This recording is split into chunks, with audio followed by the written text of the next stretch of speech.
I would say dare to be bold and dare to stand in your power.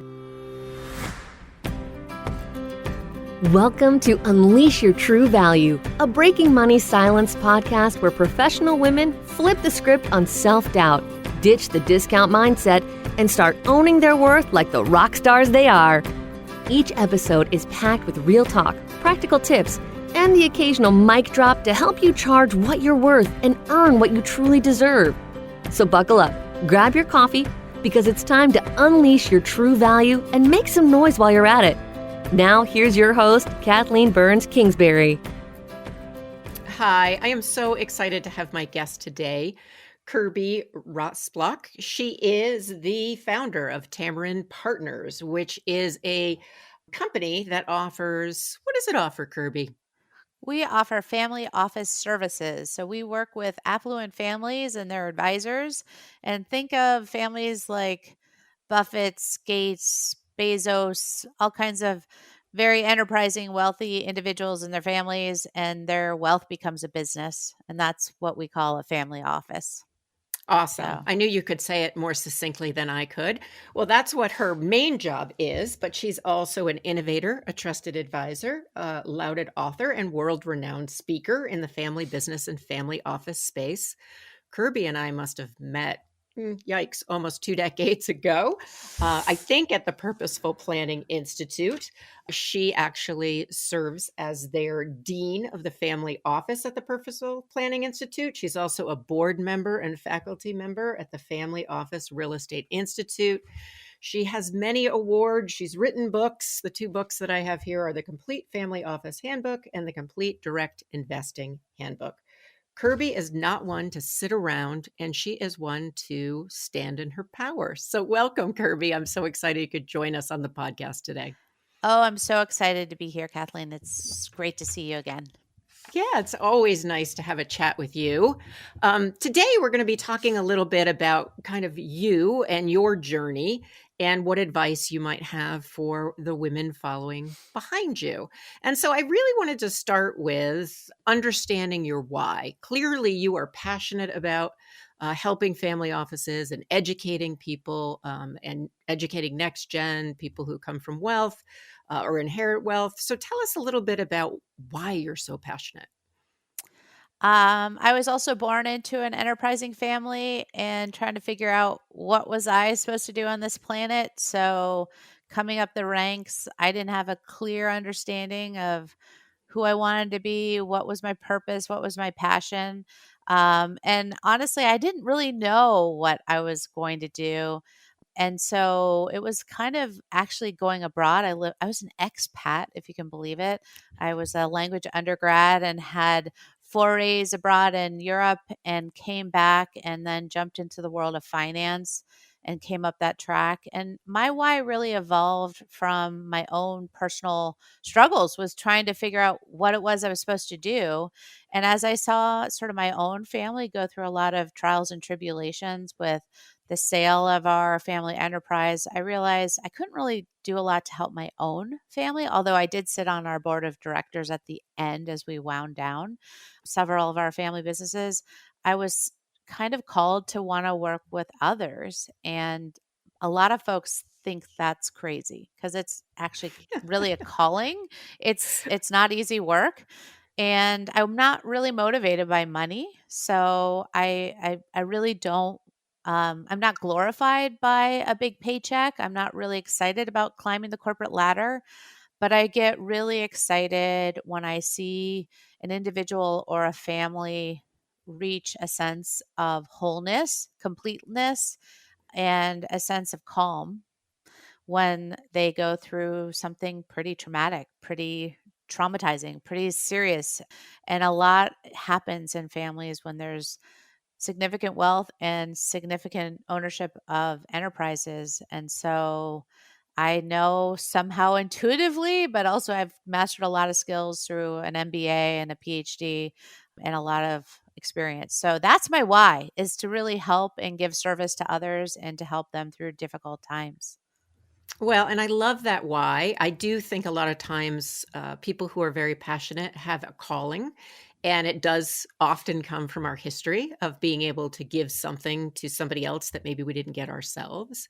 So I love what you're up to, and I think it's so needed. And for anybody listening in that doesn't understand, family enterprise or the impact that inheriting wealth can have on a family, trust me and trust Kirby when we say that at times it can be quite traumatic and quite difficult, even though on the outside, if you come more from a middle class or lower class family, you'd think that that was crazy. But people need a lot of help in that area. So growing up, it sounds like you were kind of trying to figure out your purpose, wasn't quite sure what you wanted to do or be in life. I'm wondering if you ever struggled around your value. And I know for you, it may be your value as it relates to your paycheck, or it may be just your value as a human being. But I'm wondering in your family, were there certain messages about value that impacted kind of how you identify it, or if you were able to stand in it early on in life? Oh, for sure. I think one of the greatest challenges when you start to realize, especially when you grow up in a family of means or an enterprising family, you start to recognize that you are identified, whether you want to be or not, as being part of that tribe, part of Mm, that family system. And I ran from it, quite honestly. I went away to school, for high school because I thought, "Oh, no one will know who I am." So I actually did not wanna be associated, not that there was anything wrong with my family, but like so many family members growing up, I was not ashamed, but I didn't want anyone to know. I wanted to mm, be hidden because I wasn't sure how people would think of me. And I was really worried that people would judge me for maybe what they thought I was a part of, or how much my family was worth, or how the name was on buildings or streets. And that really worried me because that wasn't me. That was like mm. a great grandfather or another family member of mine, but that certainly wasn't me. And it was funny because we actually my immediate family, we actually were very modest. And hot dogs and macaroni cheese were a very frequent meal in our household. And my parents and the messages that we got were very much middle class, or Mhm. even borderline lower class, like in the terms of like frugality and like don't waste. And to this day, my children actually scold me because they're like, "Mom, you're so annoyingly honest all the time." Where I'm like, "Eat that last bite on your plate, like don't waste," and I like still put the smallest bites of in the Tupperware, so it sticks with you, right? Those early days kinds of messages around saving and spending.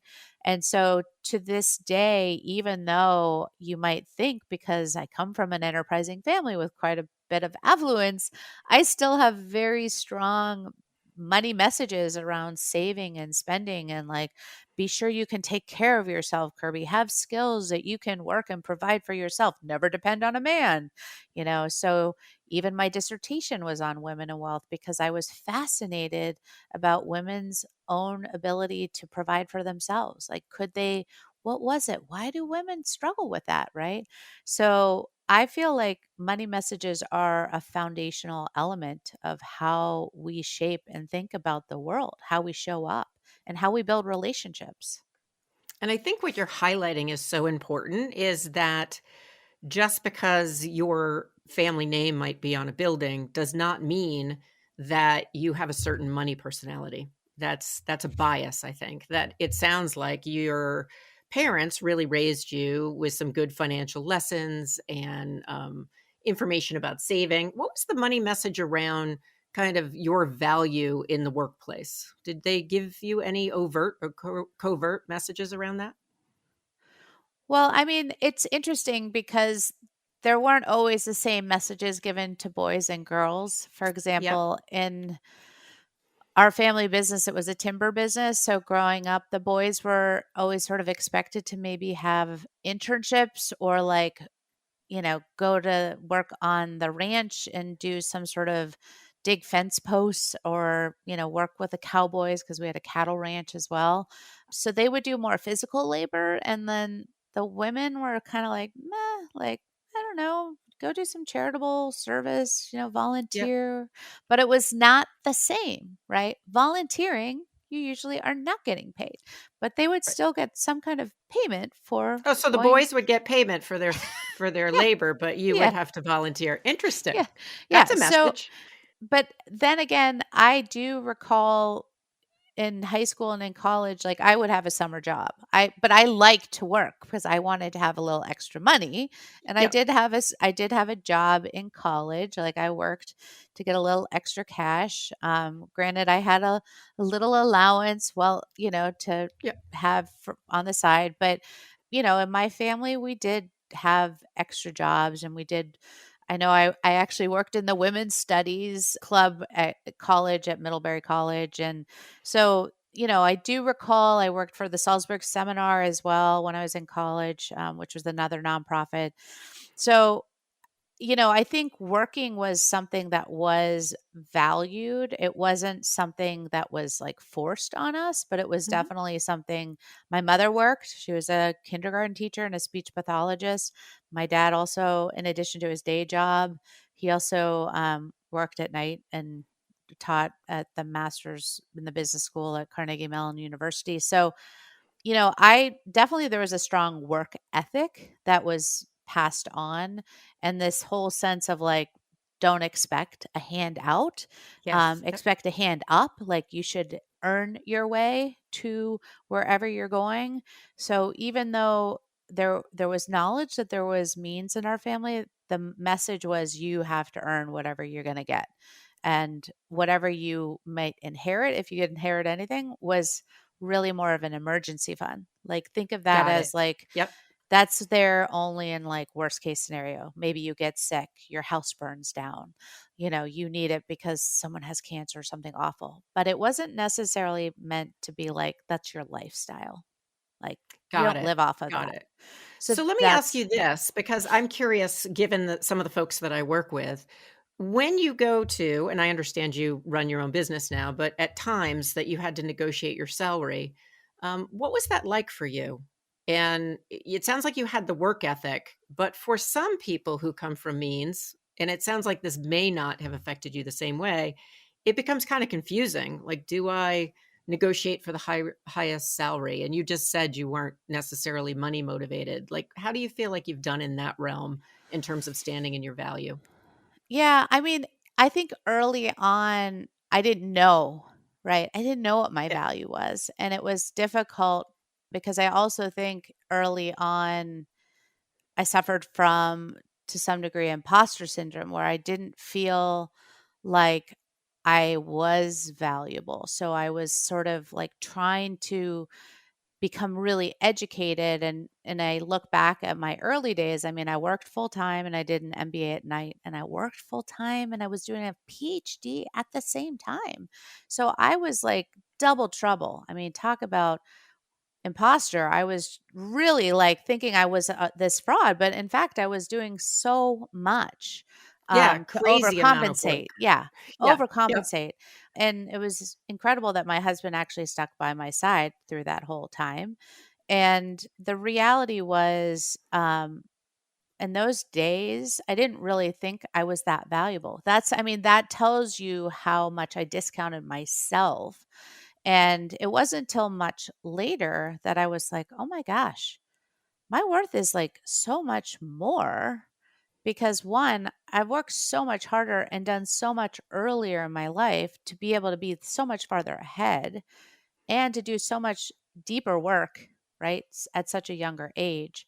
And so it took me a long time to sort of catch up, right?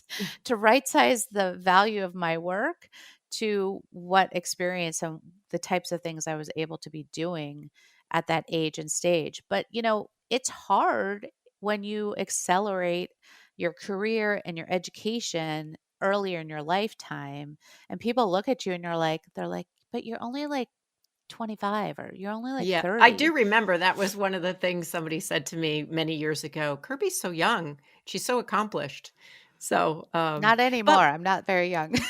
well, we're all moving in the same direction, Yeah. Kirby. Yeah. We're wiser. So one of the things that I think is interesting though is the imposter syndrome piece. And one of the things I talk about with a lot of my coaching clients has to do with you need to identify your value, and often people are thinking degrees, knowledge, skills, and those are important, but really what you're hitting upon is it's also that internal value, that sense of I know what my superpowers are. I know what makes me special and unique that I bring to that skill or I bring to the knowledge that I have. And that's where I think women and men can negotiate and really stand in their true value when all of that comes together. So, do you remember, was it one moment? Was it slowly over time where you started to realize, wait a second, I'm not an imposter. I have a lot of value and I can now stand in it. Yeah, I mean, I would say it took me a while, I'm not gonna lie. It probably took me well into my 30s to really figure out truly my self-worth and my not only my competence, but my confidence. And there was one incident, I can't go into the details, but it required me to actually buck up and I had to actually sue a company, Oh, and wow. I had to actually lawyer up with my own counsel. I had to go against bank counsel. It was a pretty intense situation where anytime you're in a situation, litigation sort of situation, you get very honest with yourself about what you're fighting for, right? And you're sitting there contemplating what's right and what's wrong. And in that moment, I realized I had done a lot for this company that I had Mm, never been paid for. And for that moment, I was like, I'm not going to be a pushover anymore. I'm not going to be just okay with saying like, I'll do it. I'll do the right thing for the company because they need me when I'm on maternity leave, but I didn't get paid. I'm not. So I mean, in that situation, it was the first time that I really held my yeah. ground. I owned my own power, and I took them to task. And that for me was like a real turning point where I was like, I'm not gonna just roll over anymore. I'm not gonna let anyone walk on me. And I truly believe that was a turning point really in my career where I was just like, I just cannot enable corporate systems that walk on women and that allow truly bad behavior to happen. And so that was a really big Yeah, that's departure huge. for me.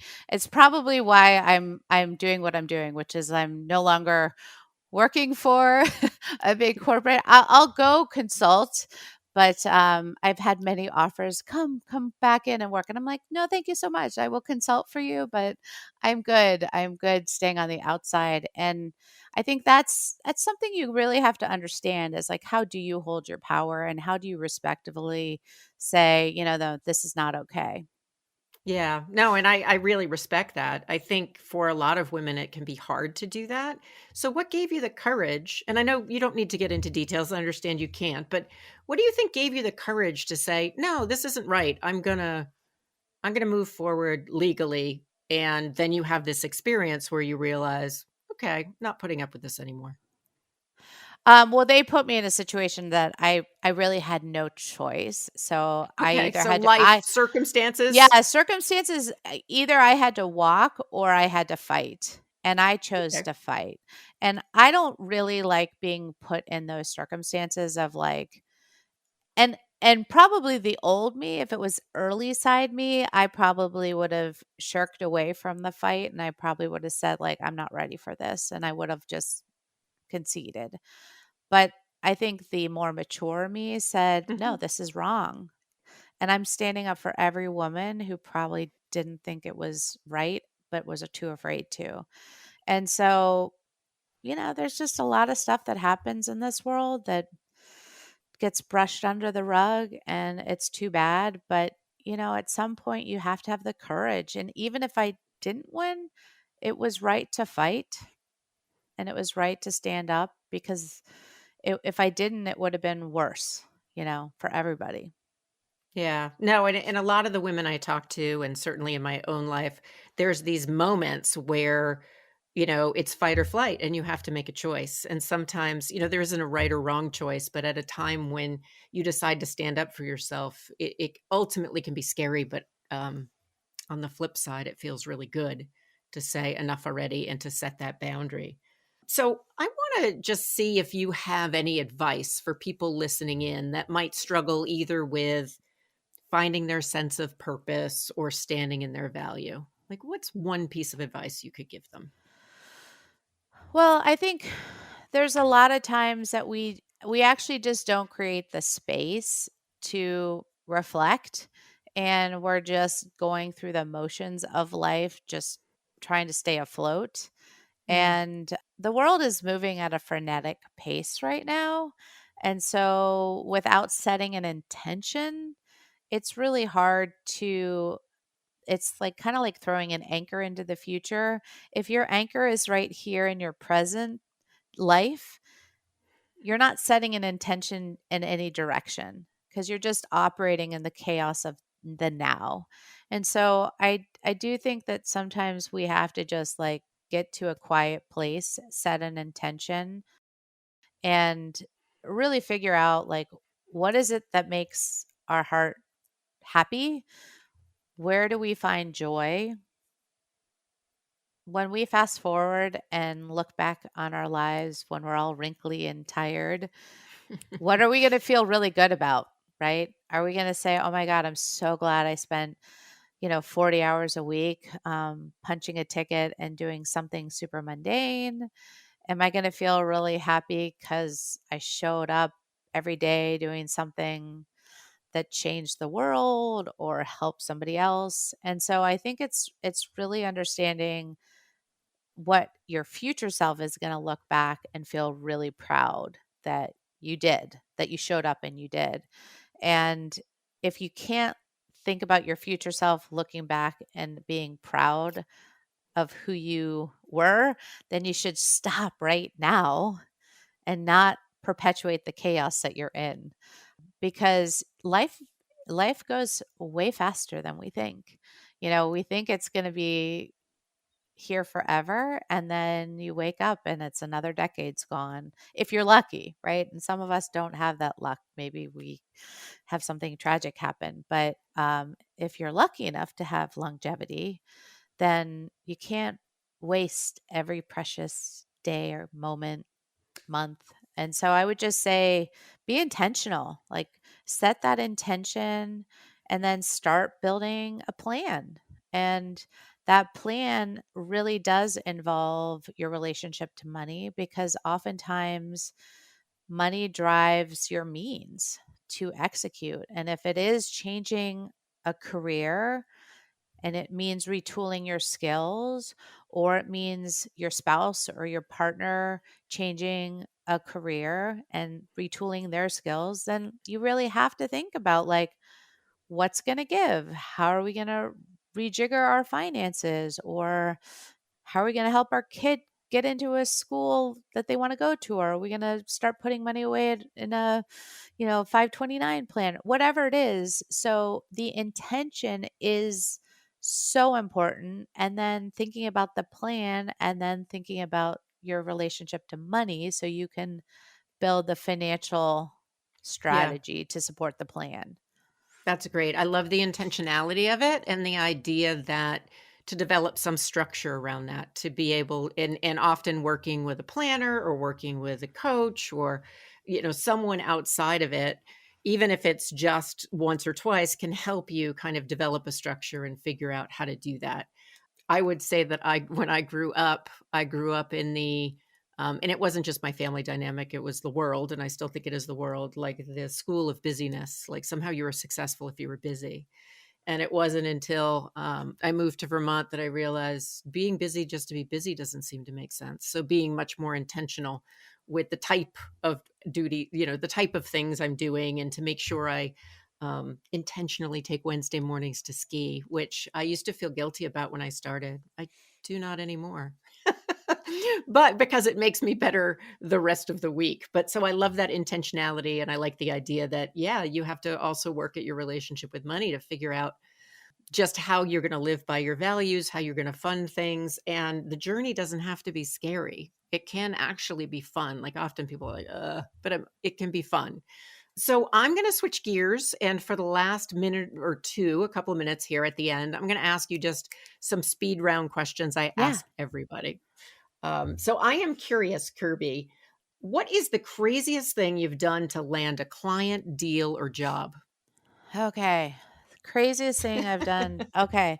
Um, well, I would say one of the craziest things, actually, I went to meet with a client in New York, and it's not like super duper crazy, but it took halfway through the meeting to realize that I wasn't going to win the relationship, but it took that I connected that his wife went to the same college that I went to. And then it took finding out that his wife and I had the same lacrosse coach in college that we played for. And so I think I only got hired because his wife loved, we both loved the same college we went to, but we both loved playing lacrosse under the same coach. And so then he was like, okay, now that I know that you played at Middlebury and you had Missy Foot as your lacrosse coach, I'm sure we'll hire you now. But it had nothing to do actually with the fact that, like, that had nothing to do with it, but it was just that connection was such a defining, like, key relationship builder that sealed the deal. Another quick funny story was I did have a client call me from an RV driving cross country, and I Yep. was like, I thought it was a joke at first, and she's like, no, I'm driving in an RV, and I was like, are you sure you're a prospect? She's like, yeah, I'm a prospect. And it turned out to be a very, very sizable family. But I just remember, like, her calling me with her dog yodeling in the background, and I thought it was actually kind of a scam at first, but then she signed the NDA, and then I realized the family that she was connected to, and it was one of the funniest, kind of pre-engagement conversations that I'd ever had. So that was just a whole 'nother, I can't say the name of the family, but Yeah, right. if you knew the family, you would never believe that it was that family, that it came from an RV. But those are two funny ones. That's awesome. Well, let me give you one more. If you were to finish the sentence, dare to be, how would you finish it? I would say dare to be bold and dare to stand in your power. So, obviously it's fitting to what we've talked about earlier.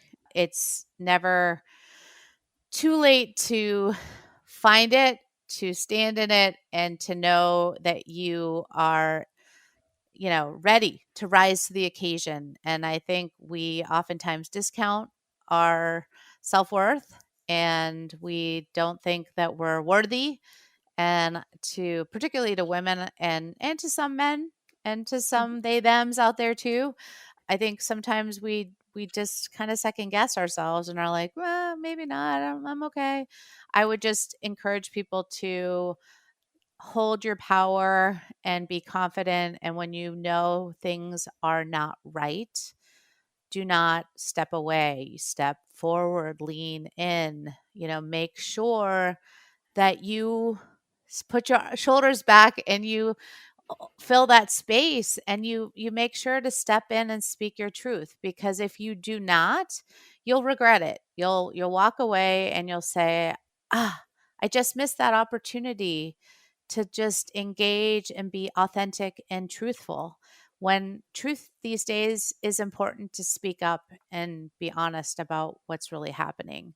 So I really think it's important to dare to be bold, dare to speak your truth and speak your mind. I love that.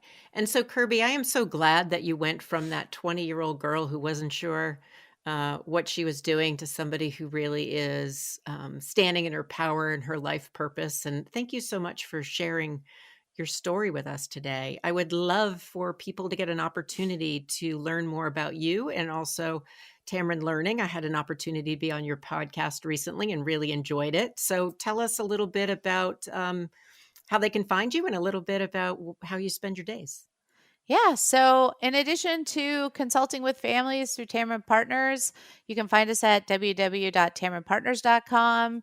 And Kathleen was with me on my Tamron Learning podcast, and we have a whole suite of education. If you're interested to learn more about that, that's www.tamronlearning.com, and you can check out our podcast there as well and hear Kathleen. She does a great job talking all about money messages in her latest book as well. So we'd love for you to come visit us, learn more. We have a lot of free resources and information, and come check us out. Awesome. Well, Kirby, thank you so much for being part of my life and my professional journey, and today for breaking money's silence with me about how you unleashed your true value. I really appreciate it. Thank you. And that's a wrap for this episode of Unleash Your True Value. I hope you're feeling inspired, empowered, and ready to own your worth unapologetically. Remember, your value isn't up for negotiation. It's time to embrace it, amplify it, and let the world know exactly what you bring to the table. If you're ready to take things even further, you don't have to do it alone. As a money mindset and business coach, Kathleen specializes in helping professional women like you rewrite their money stories, step fully into their power, and take their businesses to the next level. Visit kbkwealthconnection.com to set up a free coaching discovery call. Thank you for joining us today. Don't forget to subscribe, share this episode with someone who needs to hear it, and leave us a 5-star review. Until next time, ditch that discount mindset and unleash your true value like the rock star you are.